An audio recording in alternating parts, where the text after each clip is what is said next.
Ay naku Manibanang, maiba nga tayo. Yung kapatid mo na daanan ko kanina, may kausap na lalaki. Doon, sa bahay doon. Binata. Parang ngayon ko lang nakita yun. Ano yung nasabi? Hindi nga lumalabas yun ng bahay. Maritiryang talaga. Totoo nga, Maribalang. Mukhang magkakaroon na ng boyfriend yung kapatid mo. Mauunahan ka na niya.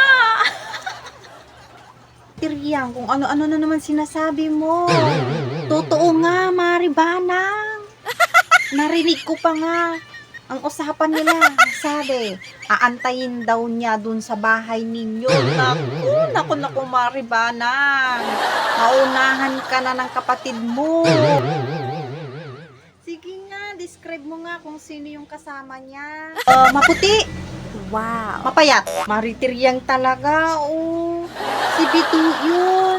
Pinsan namin. Kadadating lang kahapon. Ha? Pinsan niyo yun?